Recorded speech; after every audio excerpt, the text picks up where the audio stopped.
चलिए अगला टॉपिक है मेरा प्रतिस्थापन का नियम, लॉ ऑफ सब्स्टिट्यूशन। मनुष्य की आवश्यकता अनंत होती है, उनकी पूर्ति हेतु साधन सीमित है।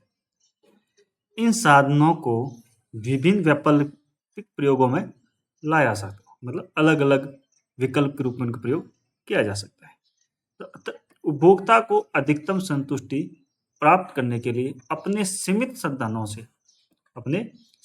साधनों से इस प्रकार व्यय करना चाहिए कि प्रयोग किए जाने वाले विभिन्न वस्तुओं की अंतिम इकाइयों से प्राप्त सीमांत उपयोगिता समान। मतलब कि अपने पास आवश्यकता तो बहुत है, लेकिन आवश्यकताओं की संतुष्टि के लिए साधन सीमित है। तो उन साधनों पर ऐसे व्यय करो कि उन वस्तुओं से जो प्राप्त होने वाली जो सीमांत उपयोगिता है, अंतिम इकाई से पर जो प्राप्त होती है उसको सीमांत उपयोगिता कहते हैं। तो वो सीमांत उपयोगिता वो समान मिले, तो वही कहलाता है प्रतिस्थापन का नियम।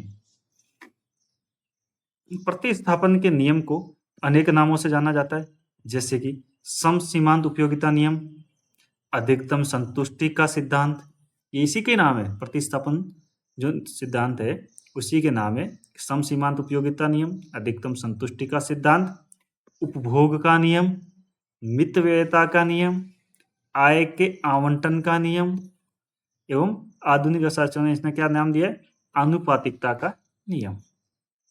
ये क्या क्या नाम है, समसीमांत उपयोगिता का नियम, अधिकतम संतुष्टि का नियम, उपभोग का नियम, मितव्ययता का नियम, आय के आवंटन का नियम और आधुनिक अर्थशास्त्रियों ने इसे क्या दिया, आनुपातिकता का नियम। चलिए प्रतिस्थापन नियम का अर्थ भी समझ लेते हैं कि सीमित साधनों से अधिकतम संतुष्टि प्राप्त करने को समसीमांत उपयोगिता नियम या प्रतिस्थापन का नियम कहते हैं, क्योंकि उपभोक्ता कम उपयोगी वाली वस्तु के स्थान पर अधिक उपयोगिता वाली वस्तु को प्रतिस्थापित करते हैं। प्रतिस्थापन बड़ा है ना, मतलब जो कम उपयोगी है उसकी जगह ज्यादा उपयोगी वाली चीज को प्रतिस्थापित कर ले। जैसे कि आपको दो फ्रूट है कि एप्पल और बनाना, तो आपको पहले तो बनाना अच्छा लग रहा है, तो आपने एक बनाना खाया, दो बनाना खाया, तीन बनाना खाया, फिर आपको लगा कि नहीं, अब मुझे उस बनाना से ज़्यादा इंपॉर्टेंस किसकी, एप्पल की। तो आपने बनाना को बंद किया खाना और एप्पल खाना शुरू किया। तो बनाना की जगह क्या प्रतिस्थापित किया आपने, एप्पल को, क्योंकि उसकी उपयोगिता आपको ज़्यादा लगी। तो यही नियम क्या है, प्रतिस्थापन का नियम।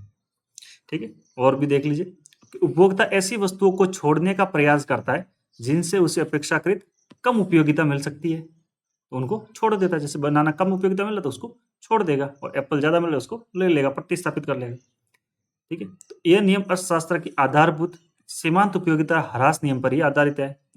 ह्रास नियम पर आधारित है। कैसे, सीमांत उपयोगिता ह्रास नियम में क्या होता है कि जैसे जैसे उसकी उपयोगिता कम घटती जाती है, तो जब उपयोगिता घटती जाती है तभी तो वो दूसरी वस्तु को प्रतिस्थापित कर रहा है। अगर उपयोगिता घटती नहीं तो क्यों प्रतिस्थापित करता है। ठीक है, तो मार्शल के गणनावाचक दृष्टिकोण से प्रस्तुत किया, इसको गणनावाचक दृष्टिकोण से भी प्रस्तुत है। ठीक है, नेक्स्ट है कि प्रोफेसर मार्शल के अनुसार भी इसके बारे में कुछ कहा है।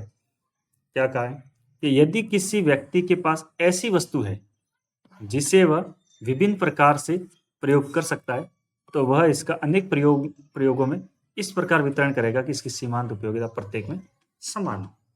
ठीक है, इसके अलावा गोसेन है, उन्होंने भी कुछ कहा है कि यदि सभी आवश्यकताओं की पूर्ण संतुष्टि के बिंदु तक तृप्त करना संभव नहीं है, तो अधिकतम संतुष्टि प्राप्त करने के लिए यह आवश्यक है कि विभिन्न आवश्यकताओं की संतुष्टि उस बिंदु पर रोक दी जाए जिस पर उनकी तीव्रता समान हो जाए। इस प्रकार अधिकतम संतुष्टि प्राप्त करने के लिए धन व्यय करने की यह प्रवृत्ति समसीमांत उपयोगिता नियम कहलाती है, जिसके अंतर्गत उपयोग की विभिन्न इकाइयों से प्राप्त सीमांत उपयोगिता लगभग समान होती है। ठीक है, अब आगे है कि प्रतिस्थापन के नियम की मान्यता है। मान्यता तो वही है कि बाकी सब चीजें स्थिर रहे। ठीक है, नॉर्मल चीजें हो उनको क्या कहते हैं, मान्यता कहते हैं कि बाकी जो अदर जो चीजें है वो क्या है, स्थिर रहे, उनमें कोई परिवर्तन ना आए और सारी सूझबूझ से हो। तो पहला ही क्या है, विवेकशील उपभोक्ता। विवेकशील उपभोक्ता इस नियम में यह मान लिया जाता है कि उपभोक्ता विवेकशील प्राणी है, विवेक से ही अपनी आय को व्यय करता है, उसका ध्येय उपयोगिता को अधिकतम करना होता है। तो सामान्य इंसान का यही रहता है ना। इसका मतलब यह है कि बिल्कुल भी या तो पागल इंसान ना हो, तो अगर पागल शराबी है तो वो विवेकशील नहीं आता है, वहां पे ये नियम लागू नहीं होगा। ठीक है, तो इसलिए विवेकशील होना जरूरी है। दूसरा है मुद्रा की स्थिर सीमांत उपयोगिता। जो नॉर्मल होता है ना, जो नॉर्मल ह्यूमन बीइंग में जो चीजें उनको मान के चलेंगे, एक्सेप्शनल को छोड़ देंगे। ठीक है, मुद्रा की स्थिर सीमांत उपयोगिता। मुद्रा की मात्रा व्यय के साथ साथ कम होते चले जाने के बावजूद भी मुद्रा की सीमांत उपयोगिता में वृद्धि नहीं होती है। वैसे तो क्या होता है, मुद्रा की सीमांत उपयोगिता घटती बढ़ती, लेकिन यहाँ पे हम इसको क्या मानेंगे, स्थिर मानेंगे कुछ समय के। जब तक अगर उसको स्थिर नहीं मानेंगे तो प्रतिस्थापन को नियम को समझने में हमारे कठिनाई हो जाएगी, क्लिष्ट बन जाएगा, जटिल हो जाएगा। ठीक है, तो थोड़ी देर के लिए उसको क्या मानेंगे, अपन स्थिर मानेंगे। उपयोगिता की माप संभव है। उपयोगिता की माप की जा सकती है, अर्थात जिसको जोड़ा या घटाया जा सकता है। दूसरा है स्वतंत्र वस्तुएं होती है। इस नियम में वस्तुओं को एक दूसरे से स्वतंत्र माना गया है। जैसे एक वस्तु की उपयोगिता अनुसूची पर दूसरी वस्तुओं का कोई प्रभाव नहीं पड़ता है। मतलब दो जो वस्तुओं का अगर अध्ययन करते हैं, दोनों विद्युत वस्तुएं एक दूसरे से स्वतंत्र, उनमें आपस में कोई भी निर्भरता नहीं रहती है। नेक्स्ट है विभाज्य एवं छोटी वस्तुएं, डिविजिबल एंड स्मॉल प्रोडक्ट्स। यह नियम इस मान्यता पर क्रियाशील होता है कि वस्तुओं की छोटी छोटी इकाइयों में बांटा जा सकता है, ताकि उपभोक्ता अपनी आय का थोड़ा थोड़ा अंश विभिन्न वस्तुओं पर व्यय करता है। ठीक है, नेक्स्ट है सीमित आय। उपभोक्ता की आय सीमित होती है, इस कारण वह अपनी सभी आवश्यकताओं की पूर्ति करने में सक्षम नहीं होता है और उसे चयन की समस्या का सामना करना पड़ता है। नेक्स्ट है मूल्य में परिवर्तन नहीं। मूल्य में कोई परिवर्तन नहीं होगा जब तक अध्ययन करेंगे। इस नियम के अंतर्गत वस्तु के मूल्य को स्थिर रखते हैं। और आठवां है आय रुचि फैशन में भी कोई परिवर्तन नहीं। इस नियम में यह भी मान्यता है कि उपभोक्ता की आय रुचि फैशन में भी कोई परिवर्तन नहीं होता है। ये तो थी उसकी मान्यता है। अब पढ़ते हैं उसकी थोड़ी सी व्याख्या कि सम सीमांत उपयोगिता है कैसे, काम कैसे है। अभी तो थ्योरी पढ़ी, थोड़ा प्रैक्टिकल भी देख लेते हैं। तो माना कि एक उपभोक्ता है, उसके पास 6 रुपए हैं तथा वह इनको गेहूं और कपड़ा क्रय करने में व्यय करता है। दो वस्तुएं लिए तभी समझ पाएंगे ना, दो से ज्यादा लेंगे तो क्लिष्ट हो जाएगा, इसलिए दो लेके ही अध्ययन करेंगे। एक तो लिया गेहूं यानी खाने के लिए, एक कपड़ा पहनने के लिए। तो वस्तुओं की यहाँ पे तो इकाई दे रखी है, 1 2 3 4 5 6, और यहाँ पे इनकी सीमांत उपयोगिता दे रखी है। तो सीमांत उपयोगिता हमेशा घटेगी। तो देख लो 50 45 35 25 और 15 और 8। उसी प्रकार ये कपड़े की सीमांत उपयोगिता दे रखी है, क्या है 40 25 20 13 5 और 3 घटती हुई। अब यहाँ तक तो आपको समझ है क्योंकि ये पढ़ गया है। लेकिन ये पास में जो ये कोष्टक में दे रखा है 1 2 4 6 और इधर ये 3 5, ये क्या है, ये तो इसका ठीक है। बाकी तो आप पढ़ रखा है, वही सीमांत उपयोगिता, इसी को समझना है। तो ये क्या है कि ये जोड़ा बनता है सीमांत उपयोगिता कि अगर आप 6 रुपए खरीद, आपके पास कितने 6 रुपए, बरकान एक उपभोक्ता के पास 6 रुपए है, तो 6 कहाँ पे व्यय कर सकता है। तो अगर उसकी गेहूं की 50 उपयोगिता मिलता है तो उसका व्यय कितना होता है, एक, इसका मतलब ये वो खरीद सकता है। अगर उसकी उपयोगिता कितनी हो जाती है 45, तो 2 इकाई आती है और उनके रुपए कितने लगेंगे, 2 रुपए लगेंगे, ये भी खरीद लेगा वो। अगर 35 रुपये 35 की उपयोगिता हो जाती है और घट जाती है 3 इकाइयाँ खरीदने में, तो 3 इकाइयों की रेट कितनी हो रही है 4 रुपये, तो भी खरीद सकता है। अब 4 इकाई खरीदता है जिसकी सीमांत उपयोगिता 25 हो जाती है, तो वो कितनी खरीदता है 6, तो 6 भी खरीद सकता है। अब ज़्यादा नहीं खरीद सकता क्योंकि उसके पास हाईएस्ट कितने 6 रुपये ही है, तो ये 6 से ज़्यादा नहीं सकता, इसलिए वो कितनी खरीद सकता है गेहूं की, अधिकतम 4 इकाइयाँ, जिसकी सीमांत उपयोगिता कितनी है 25, तो अधिकतम कितनी 4 खरीद सकता है, किसकी, गेहूं की। लेकिन कपड़े के केस में क्या है कि अगर 1 इकाई खरीदते हैं जिसकी रेट कितनी है 3 रुपये के बराबर, तो 40 के आसपास उसको उपयोगिता प्राप्त होती है। और फिर अगर और खरीदना चाहता है तो यहाँ पे 25 के उपयोगिता प्राप्त कर सकता है, जो 2 इकाई खरीद के, और उसमें कितने रेट 5। अब 5 से ज़्यादा 6 होता है, लेकिन 6 में ये आएगी नहीं, इसकी ज़्यादा होगी, तो इसको ज़्यादा नहीं खरीदता, तो वो अधिकतम कितनी 2 इकाइयाँ खरीद सकता है कपड़े की।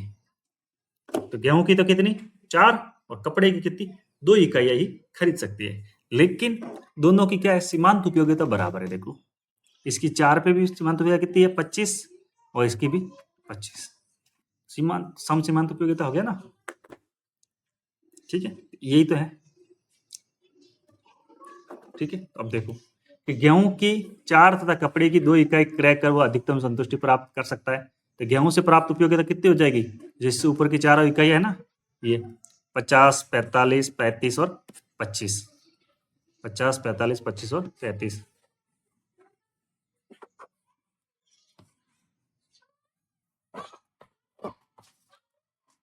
ठीक है, तो कितने हो गए 155।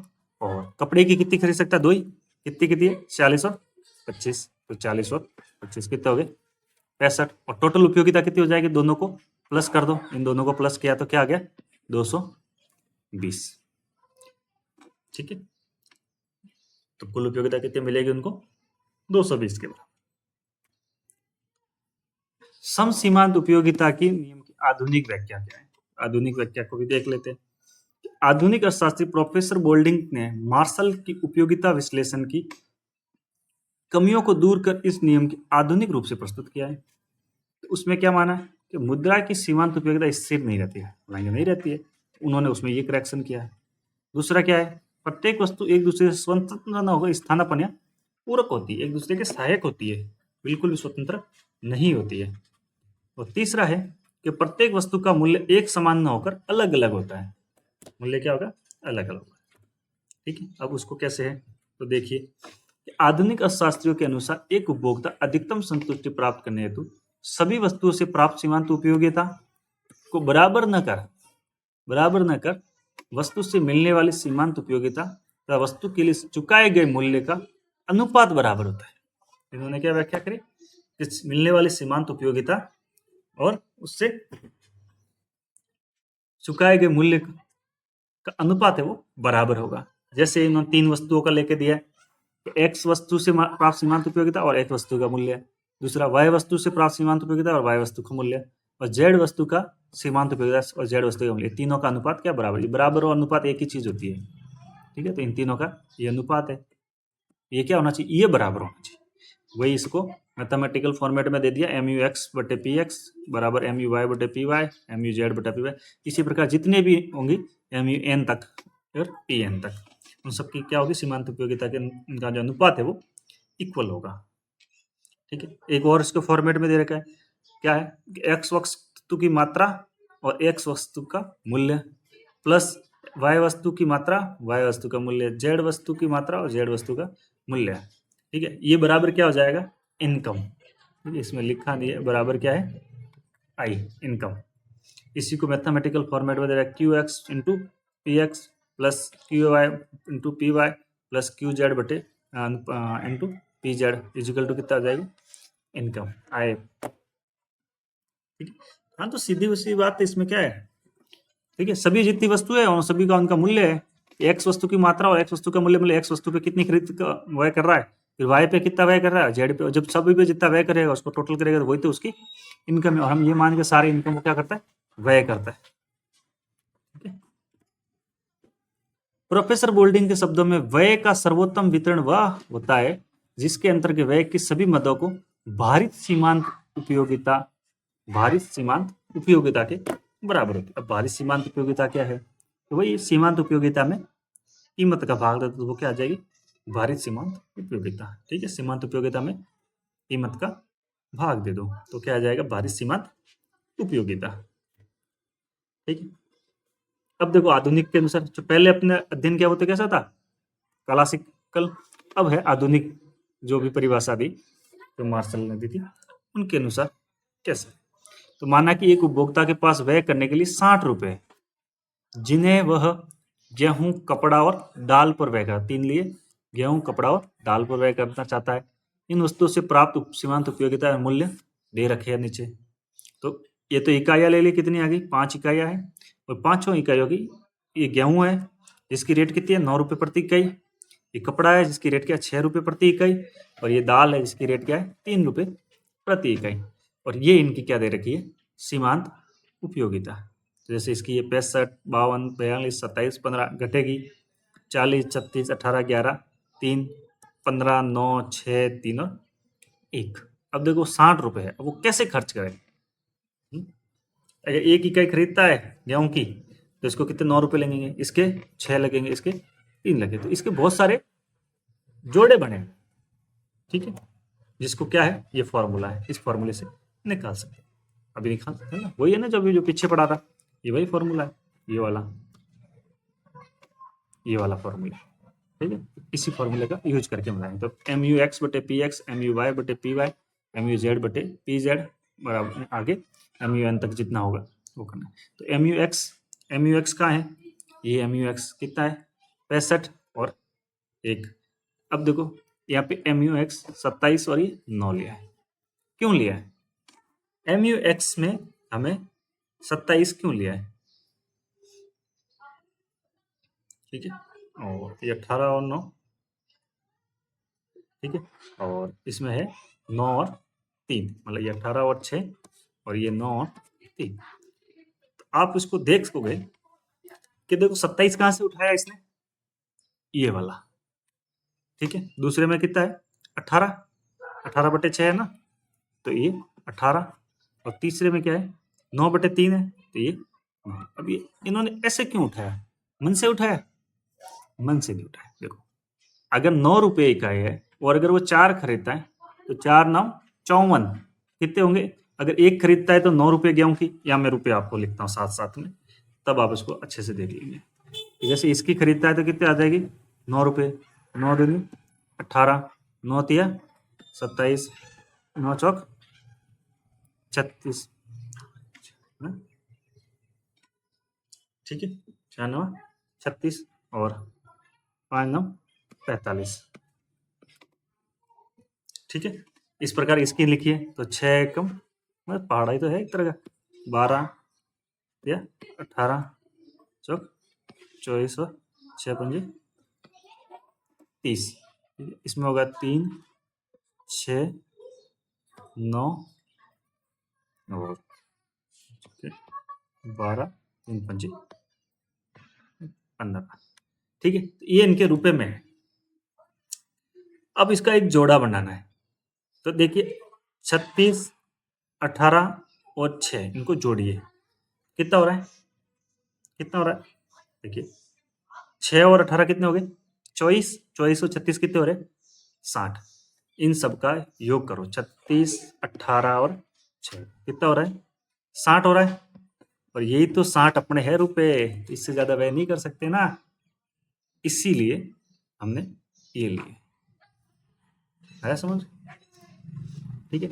इनका सबका क्या एम यू एक्स बराबर हो जाएगा, तो देखो 9 बट्टे 27 3, 18 बटे 6 3 और 9 बटे 3 3 हो जाएगा, ठीक है। अब देखो अपने को इनकम भी निकालनी है, इनकम कैसे निकालेंगे, वही वापस निकल जाएगा, Q X into P X, Q Y into P Y, Q Z into P Z, तो देखो 4 इंटू 9 ये था ना, 4 इंटू 9 36, ठीक है, 3 इंटू 6 18 और 2 इंटू 3 6, और इन सबको जोड़ोगे तो 60 आ जाए, वही इनकम आ गई ना,